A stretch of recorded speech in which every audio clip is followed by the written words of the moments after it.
I did 3 different tournaments: Saturday, Sunday, Monday. Saturday, OTS pack, pulled Herald, still worth about 18 bucks.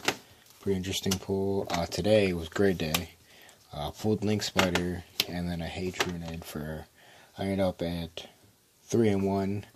We played a low tier tournament today, so we did no meta cards. You can play Altergeist, no new side strikers, and it's pretty interesting. So decided to play Prophecy Spellbook.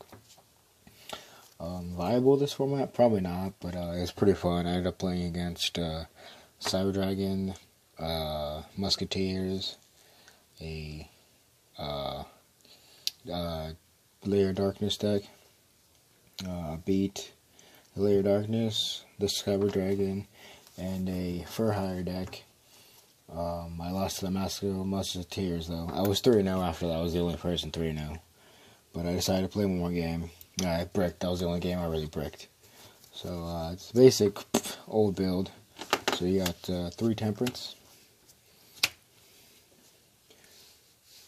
It's a good card. Helps you get into your big boys, do more damage, your Priestess. And I played the one of the bad card that you should probably not play, the One World. Helped me clear boards a couple times. Not that great, but World can really help you recycle your plants. Played the 3 standard Blue Boy.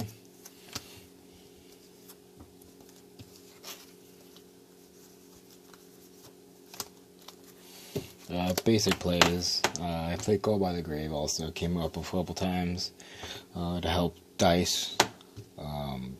I never really used Fate to set them back up. I was usually aggressively using Fate on them. But thanks to the new Draw 2 card, made it really consistent. And then I also played 3 Priestess. Priestess, it's basic special summon. I have an extra deck that I put together, but it wasn't anything crazy. I ended up just playing most of my main Monster Zone monsters anyway.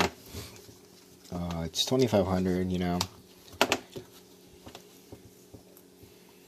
basic spells, 3 secrets, lets you search.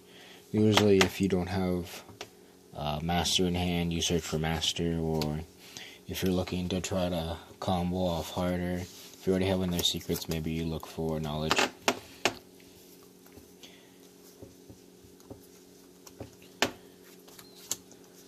Three Spellbook Masters. So activate, you have to have another different spellbook in hand to reveal. So you activate copy secrets usually, then reveal whatever card you have. Then Master goes off, copying secrets, so you can use them more as a turn. I ended up copying a couple times Power. Power is good to copy, because you get 2 searches if it destroys a monster by battle. Knowledge. 3 Knowledge. Pretty basic. Sometimes I got rid of my Blue Boy, depending on what other cards I had on the field, but usually I just ditched an extra copy of Master or Secrets if I already played one that turn. Helped me get the draw 2. Or any dead cards, like if I drew 2 Eternity, I want to get rid of 1 to maybe shuffle back next turn. 2 Eternity. I played 2 because sometimes you end up having this as just one of your only cards you have to use Fate off of. So like 2, just in case I shuffle 1 back and then have 1 in the grave. Gets the extra spellbook to use for Fate. 3 Tower. This was actually popped a couple times, and one time I had 8 different spellbooks. Or 8, that's I special summoned Priestess off of it, which let me have that extra monster, and then made my Fate alive again because I had the Spellcaster. Pretty good card. During your standby phase, you can shuffle 1 card back in, to your deck to draw an additional card. 2 power. Fairly standard. Most people still only play 2 power. You only want to really only use 1, and then sometimes you'll copy it with use master to copy power to help you get additional damage, and sometimes get that double search.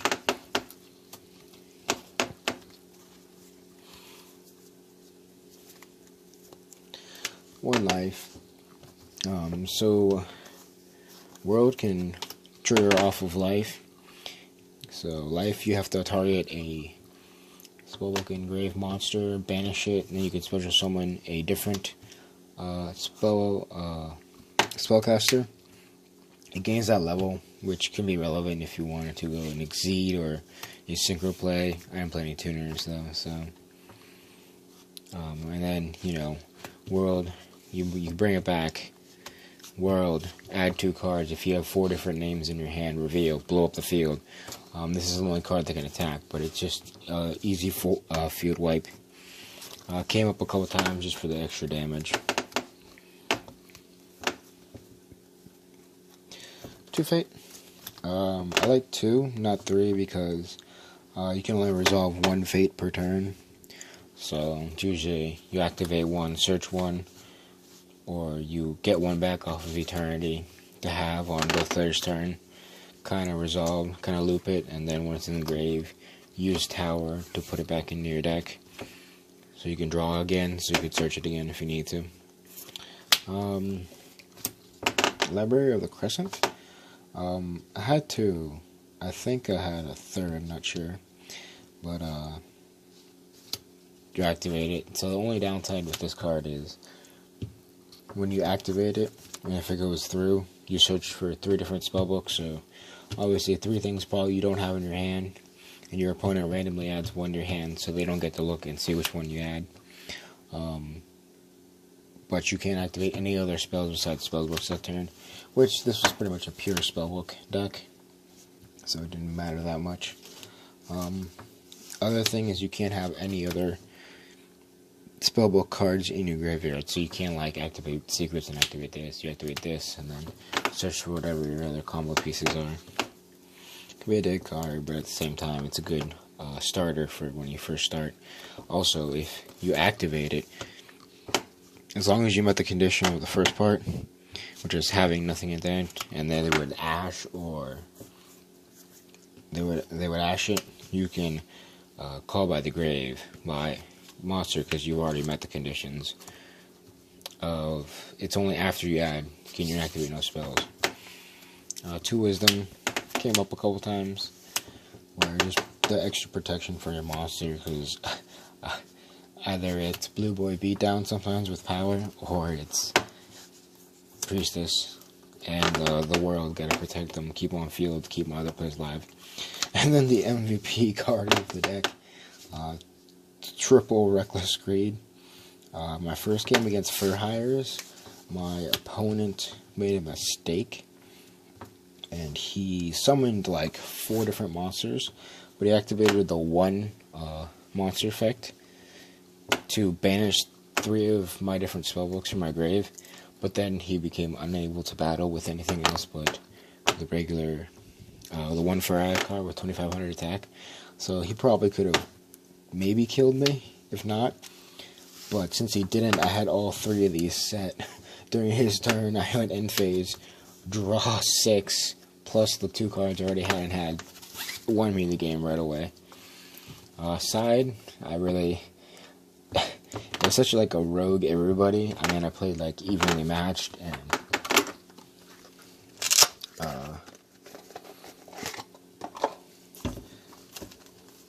a few other different cards, but it wasn't like anything unusual. The standard cards. I mean, the real MVP card besides that was Mind Control. Against the Cyber Dragon, I had the field spell active. So he had Infinity, Danko. I had 3 different sets. I had this and a few more cards in my hand. 3 different cards in my hand. So went the standby phase. I was under Reckless Greed, so I couldn't draw, but standby phase, he went to draw the extra card to get me out, and he negated it with Infinity. So he negates and destroyed it. Sent it. I special summoned my level 3 that let me. Level 3 that lets me Temperance, which lets me tribute itself as long as I activate a spellbook and draw and special summon the world, pretty much combo. But then I went to Mind Control. I stole his Infinity, took it to my side of the field, used his effect to take Denko, and then I used it took Lenko under myself, so it made all my stuff alive again, and then I went into the world at the end of my turn, activated my Reckless Greed that I had said, and then it was like the most crazy upset that I had of that to duel. My other duels were pretty standard. The Layer of Darkness player didn't really get any monsters, so just slowly beat him down. The Magic Bullets I bricked game 2 and game 1. I just had he just had outstay all my resources, so there was that. It was interesting. So I ended up I was 3-0 after round 3. I was the only undefeated, but we all decided to do an extra round, which is fine. I just wanted to play since it was like a cool anti-meta. And then I'm glad I did, because I ended up pulling my packs like right before they cooled out. I got 3 different packs, and this is my OTS pack. I pulled a Link Spider, and the last pack they had of Extreme Forces, I pulled a Hatred, which I think could be the next up and coming card to help you get your plays off.